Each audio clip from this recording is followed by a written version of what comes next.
Barely 2 days after President William.Ruto made changes in the Kenya Revenue Authority by appointing the United Democratic Alliance UDA Party National Election Board Chairman Anthony Ng'ang'a Mwaura as the Kenya Revenue Authority chairperson, President Ruto now wants the Kenya Revenue Authority KRA to double its collection from 2.1 trillion shillings to over 4 trillion shillings.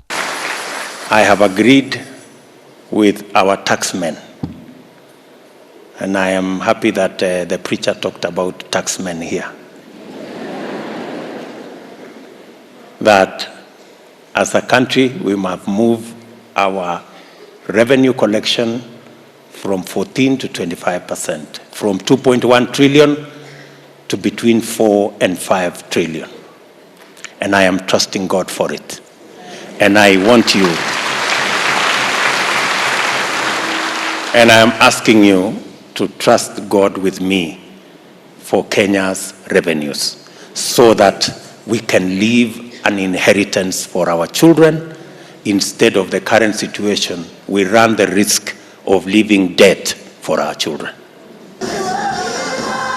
According to President William.Ruto, Kenya's revenue collection accounts for 14% of the country's gross domestic product GDP, while in other middle-income countries, the figure is as high as 25%. Let me give you some statistics why we are where we are, because it's good for you to know. Countries like ours, in the middle-income category, they raise between 20 and 25% of their GDP in terms of revenue. But for us, we are at 14%.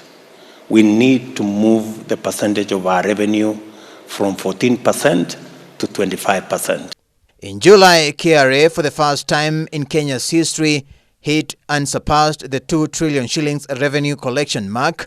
Revenue collection in 2021-2022 financial year, which ended on June 30th, reached a new record of 2 trillion shillings growth compared to 1.6 trillion shillings collected in the previous year. We are currently collecting only 2.1 trillion. I want you to pray for our nation so that we can move our revenue from 14% to 25%, because that is where countries like ours are. In the KRA changes, Mwaura replaced Ambassador Francis Muthaura, whose term was set to end in May 2023 after former President Uhuru Kenyatta renewed his tenure for the second term mid-2020. President William.Ruto has, however, thanked Kenyans for maintaining peace before, during, and after elections. Every sitting of cabinet, the first order of business is prayer.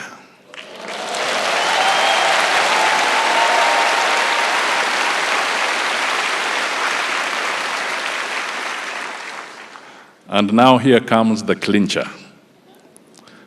And the person who leads the prayer is none other than the chairman of the cabinet itself, who is the President of the Republic of Kenya. In the last election, number 2, we voted. And let me say this, the last election was as close as the one in 2007-2008. But there was a whole world of a difference. In the last election, God gave us the grace, and now we have set a new standard as the people of Kenya, that we can vote peacefully. President Ruto continued to insist on the journey to combat climate change by planting 5 billion trees in the next 5 years and 10 billion in 10 years. I need help with our environment, and we have purpose to grow 15 billion trees